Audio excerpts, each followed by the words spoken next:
So let's start off with a little citation from the book of Genesis 45. And he kissed all his brothers and wept upon them, and afterwards his brothers conversed with him. It's really heavy, man. That's what we're up to right now. With the works of Yair Davidi, where he's conversing with Ephraim and getting Judah to converse with Ephraim and Ephraim to converse with Judah. That's where on the brink, we're on the eve of redemption. So I noticed a song from Rodgers and Hammerstein, which in a slight way captures this dynamic of the brothers. He then kissed all of his brothers and wept upon them, and afterwards his brothers conversed with them. They created a dialogue, and that's what we got to do today.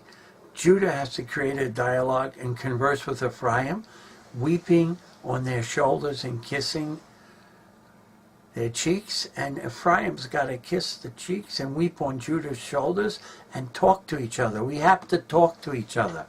We have to walk with each other. So I got a kick out of this poem to epitomize in a happy way this dynamic. We have to be teachers to one another. It's a very ancient saying, but a true and honest thought, that if you become a teacher, by your pupils you'll be taught. We have a mission that says exactly that. As a teacher, I've been learning, you'll forgive me if I boast, and I've now become an expert on the subject I like most, which is you, Ephraim.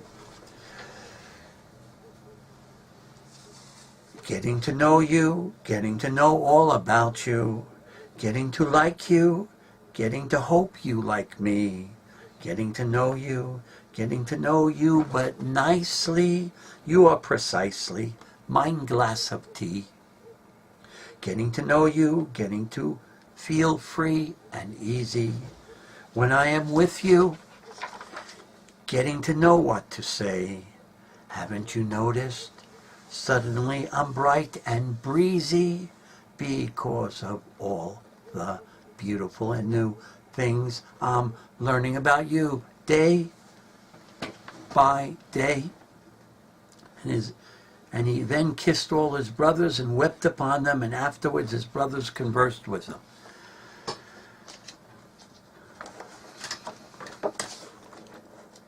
I wanted to share something from a part of our Torah which has deep, deep mysticism that you don't even go there until you know the whole Torah.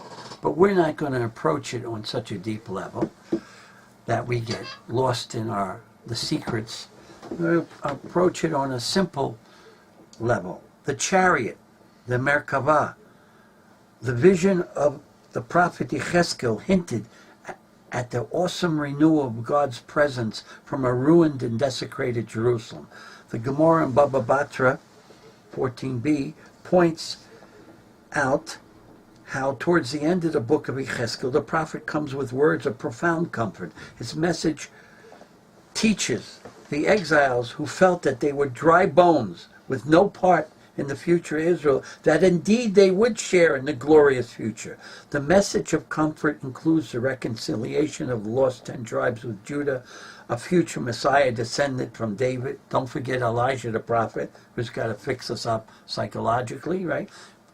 Parents to children, bridge a generation gap. But it's also who the children of parents is Ephraim coming back to their older brothers, their older sisters.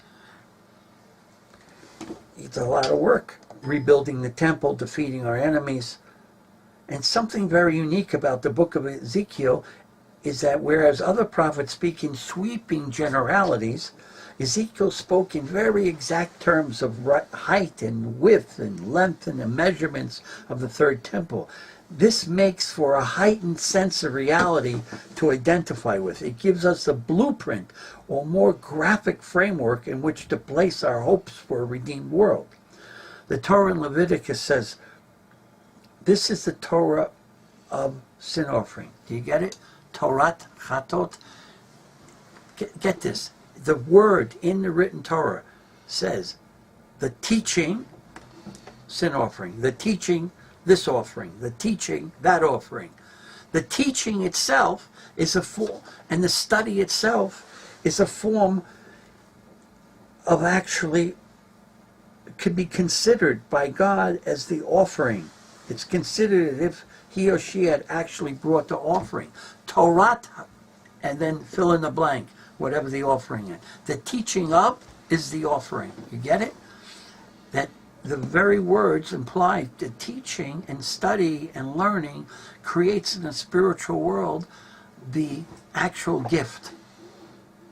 So the ancient message describing how important and precious it is to study the temple may perhaps be applied in some measure to the study of the future redemption and the whereabouts of the lost 10 tribes. Certainly, we are comforted by this study. It creates new insights and understandings of numerous biblical texts of history, archaeology, grammar, stories, and such studies deserve your support and your encouragement.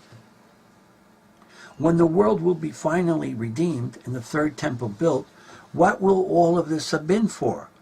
We see clearly from the words of Ezekiel that they may walk in my statutes and keep my ordinances and do them, and that they shall be my people, and I will be their God. And David, my servant, will be king. He'll be king, honorary king. Even them and they all shall have one shepherd. They shall also walk in my judgments and observe my statutes and do them. The living commandments of the Torah are eternal vehicles and cords of love to bind us to God. Numerous verses that say that. And how are you going to do these commandments? Through the Torah set up the mechanism. This is proof of the prophecy of the Torah. It said thousands of years ago we'll be doing these commandments, and it said that the priests who will be our sages and the Levites who will be our sages and the regular Israelites from all the tribes who will be our spiritual leaders will be our framework for understanding all these commandments. And that's the age we're on. And by the dialogue that Yair is established between Judah and Ephraim will be able to make up a lot of lost homework that they need to make up to get into those ordinances and statutes and commandments. One of the purposes of the dispersion of the 10 tribes of Israel was to bring about a social and ethical improvement and enrichment of the nations. They were to repair the social fabric of societies that they found themselves in, and that's exactly what they've done. One of the reasons Judah was exiled among the nations was to bring back righteous souls to the nation. I want to end that all of this work, the goal is to make us closer to God in His words. I call heaven and earth to bear witness that any person, Jew or Gentile, man or woman, free man or slave, if his deeds are worthy, then the divine inspiration will descend upon him. And our sages also say, from the prophet Joel, I will pour out my spirit upon all flesh. And this is a time that we're approaching, but that spirit upon all flesh, you need to run it by the historic biblical chieftains, the historic biblical teachers, so that you don't accidentally fall off the path. It needs the framework, which the biblical mandate which was established. And I'd like to end, guys, may the Almighty bless you, all the readers of Yair's wonderful works, and all the people who study it, and all the people who listen to the lectures, and bless your investigated search and quest, and may you be blessed with a joyous heart along the entire trek. Glory in His holy name, ye joyous of heart, you who seek Hashem, search out Hashem and His might, seek His presence, His inwardness always, with joy and happiness.